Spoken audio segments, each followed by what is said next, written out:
আকাশের এই অবস্থা, একটু তাও রোদ উঠেছে। 3-4 দিন ধরে তো এরকমই চলছে। অনেক দিন পর ভিডিওটা আপলোড করছি। এই ভিডিওটা হবে আমাদের মানালিতে ঘর খোঁজার জার্নিটা। অনেক খুঁজেছি, 3-4টে প্রপার্টি দেখেছি, সব এই ভিডিওতে নেই। এই ভিডিওতে কিছু কিছু করে দিচ্ছি কারণ আমি জানি না যে কতটা বড় হবে। তাও ভাবছি যে এবারে একটু ছোট ছোট করে ভিডিও বানাবো 7-8 মিনিটের, যাতে তোমরাও দেখো, এনজয় করো আর বোর না হও। নতুন তো ইউটিউবে, বুঝতে পারছি না যে কীভাবে এঙ্গেজমেন্টগুলো বাড়াবো, তাই ছোট ছোট জিনিসগুলোকে নিয়ে করছি। একটু ঠান্ডাটা একটু কমেছে, 10-12 ডিগ্রি তো তাও আছে। এখানে পার্ট 1 হিসাবে আপলোড করছি, 2 কি 3টে পার্ট হবে। তো এনজয় করো এই ভিডিওটা, তোমাদের আশা করি ভালো লাগবে। যারা প্ল্যান করছো মানালিতে এসে থাকবে 1 মাস 2 মাস কিংবা তারও বেশি, তাদের জন্য এটা খুব হেল্পফুল। একটা আইডিয়া লেগে যাবে যে কেমন প্রপার্টি, কত বড় প্রপার্টি, কত টাকা দিয়ে পাওয়া যাবে। তো ওই আইডিয়া তো লেগেই যাবে। তো আমরা প্রথমে পাহাড়ি মঞ্জিলে ছিলাম, ওখান থেকে ওইটা আমরা চেঞ্জ করছিলাম। এবার চেঞ্জ করার কোনো বিশেষ কোনো কারণ নেই, যেহেতু আমাদের কাছে গাড়ি আছে। তো পার্কিংটা মেন কনসার্ন ছিল, যে পার্কিংয়ের জন্যে গাড়িটা রাখবো কোথায়। আর এখানে পার্কিংয়ের জন্যে জায়গা একটু দরকার, বড় গাড়ি। আর এখানে যেহেতু কমার্শিয়াল জায়গা, পুরোটা ট্যুরিস্ট ওরিয়েন্টেড, তো এখন যেহেতু ট্যুরিস্ট সিজন বাড়ছে, পার্কিংয়ের প্রাইসও বাড়ছে। যেখানে আমি গাড়ি রেখেছিলাম সেটা মাস গেলে মনে হয় 3,000 টাকা পে করতাম, কেন এখন আবার চাইছে ওরা একটুখানি প্রাইসটা হাই করতে। ওদের কোনো দোষ নেই, কারণ ওরা পার নাইট ওরা 500 করে চার্জ করে, ডিপেন্ড করছে। কোনো কোনো জায়গায় 300 টাকা করেও হয়। তো ভাবছিলাম যে গাড়ির পেছনে অত টাকা না খরচা করে একটা আলাদা জায়গা খুঁজি, যেখানে পার্কিংটা অন্তত ফ্রি হয়ে যাবে আর আমরা ভালো মতন করেই থাকবো। তো এই প্রপার্টিটা পেয়েছি, এটাও পরের ভিডিওতে আসবে ভালো করে। এই প্রপার্টিতে এনারই নিজস্ব পার্কিং আছে, একটু দূরে মানে ওই মানে পাহাড়ে যাওয়ানো হয় আর কি, 5 মিনিটের দূরত্বতে।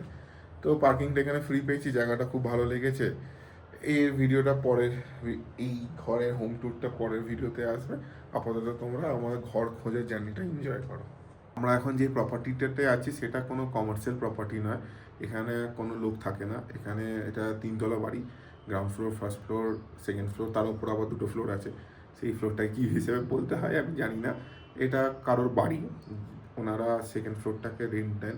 পাশে একটা রুম আছে, মানে এখানে 2টো রুম আছে। এটা আমি যেখানে বসে আছি তার পাশে আরেকটা বেডরুম আছে, আর আরেকটা পাশের রুম আছে, সেই পাশের রুমেতে ওনার ছেলে থাকে। তো কমপ্লিটলি একটা হোম অ্যাটমসফিয়ার পাওয়া যায় এখানে। তো আমার কোনো অসুবিধা হচ্ছে না। এরকমই চেয়েছিলাম, যেখানে আমাদের কোনো একটা রেসিডেন্সিয়াল প্রপার্টিটাই আমাদের মেন কনসার্ন ছিল, যে ওখানে এসেই আমরা থাকবো, কোনো কমার্শিয়াল প্রপার্টিতে থাকবো। এখানে প্রচুর কমার্শিয়াল প্রপার্টি আছে যেটা মাসে 10,000-12,000 করে চার্জ করে। ওখানেও থাকা একটা আলাদা অ্যাডভান্টেজ আছে, এখানেও একটা আলাদা অ্যাডভান্টেজ আছে। তো আমরা ওই যে অ্যাডভান্টেজটা ওখানে স্যাক্রিফাইস করলাম, একটা কমার্শিয়াল প্রপার্টিতে থাকা, সেই স্যাক্রিফাইসটা এখানে অনেক বেশি আমাদের হেল্পফুল হয়েছে। কি হেল্পফুল হয়েছে সেটা নেক্সট ভিডিওতে, এই ভিডিওতে না। বাড়ির খবর পেলাম এই দিকে যেতে হবে, শ্রীলঙ্কা বলে একটা জায়গা আছে ওখানে। আর এই নদীর যা অবস্থা, রাস্তাটা পুরো ভেঙে গেছিলো। এখান থেকে হেঁটে হেঁটে আসছে, আবার এখান থেকে হেঁটে হেঁটে যেতে হবে, কোনো রাস্তা নেই। ওইটা হচ্ছে মেন রাস্তা ওই ওপরটাতে, কিন্তু ওখান থেকে তো আর গাড়ি আসছে না। এখানে পুরো রাস্তা এখন তৈরি হচ্ছে। এখানে যদি বাড়ি পছন্দও হয়ে যায় তাহলে যাতায়াত করাটা অসুবিধা হয়ে যাবে। এখন তো ভালো লাগছে, শুকনো শুকনো চলে যাচ্ছে, কিন্তু বৃষ্টি পড়লে তো পুরো জল জমে যাবে, যাওয়াটা একটু চাপের হয়ে যাবে।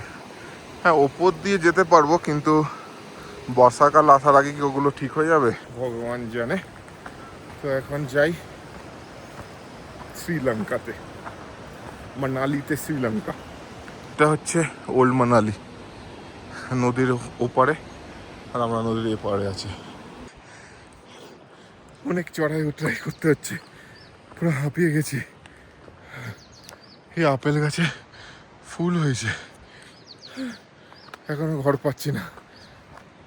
এবারে অনেকটা তাড়াতাড়ি হেঁটেছি, পুরো হাঁপিয়ে গেছি।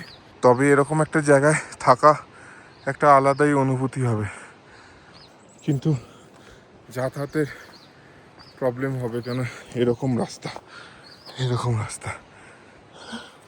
এখন ভালো লাগছে, কিন্তু বর্ষাকালে অতটাও ভালো লাগবে না। তো এখন যাই জিজ্ঞাসা করতে, এখানে কেউ তো সেরকম নেই।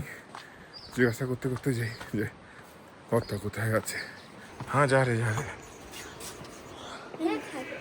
উপর নিয়ে আয়েগা। কি হলো? এটা আমাদের রুম, এটা একটা হল, এটা কিচেন, আর এটা আরেকটা बेडरूम, बाथरूम। नहीं नहीं ठीक है, हो जाएगा। इधर से बाथरूम। ये वॉशिंग मशीन चलता है क्या? ये भी दे दोगे? यूज करना तो कर सकते हैं आप, यहाँ रखिए नहीं फिर खराब नहीं है ना ये वॉशरूम? नहीं नहीं ठीक है, बस मैंने देखी ना पता नहीं है। ओके, আর এটা হচ্ছে বাথরুম। এটা একটা আমাদের স্পেস, পুরো স্পেসটাই আমাদের।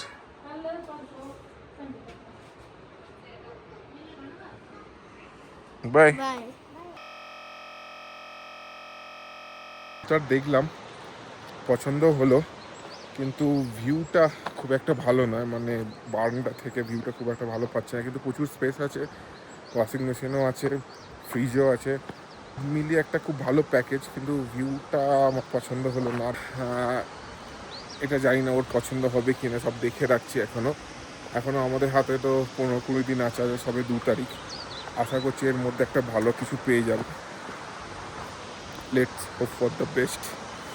আর এখন এরকমভাবে নামছি, তো একটু সাবধানে নামি, তারপর আবার দেখি আরেকটা যদি পাওয়া যায় তো ওখানে যাই, আর না হলে কালকে আবার এমনি করে টুকটাক প্রত্যেক দিন একটা করে লিড পাচ্ছি আর যাচ্ছি, একটা না একটা তো পেয়েই যাবো। সেখানে একটা ব্রিজ হতো, এখানে টুক করে ওখানে চলে যেতাম, এখান থেকে সাওয়ালি খুব একটা দূরে নয়।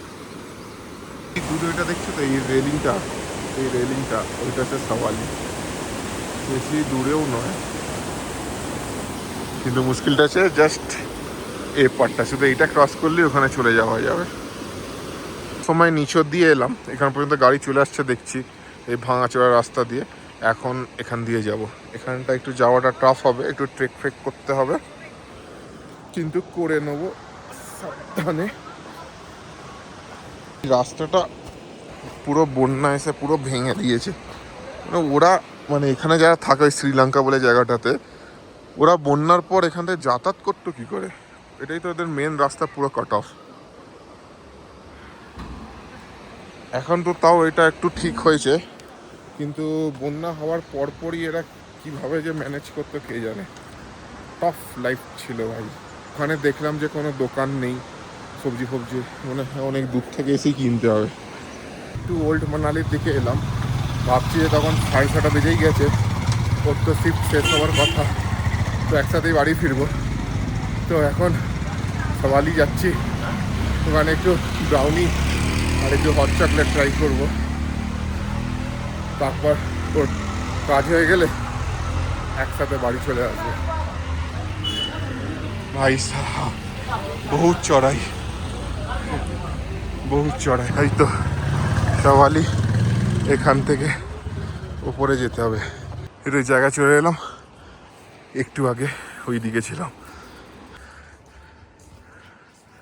এটা হচ্ছে সিটিং স্পেস, এখানে বসে আগের দিন প্রথম দিন ওই দিকে বসেছিলাম, আজকে এখানে বসবো। আর ব্রাউনি এসে গেছে।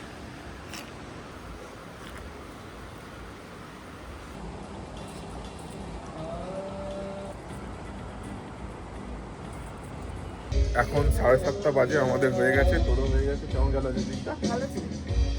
এবার বাড়ি যাই, পুরো অন্ধকার হয়ে গেছে, সারা রাস্তা কিছু দেখতে পাবো না, কিছু দেখাতেও পারবো না। এবার বাড়ি যাওয়ার পালা। সাবধানে আসিস। এটা কোথা থেকে জলগুলো পড়ছে? Okay bye.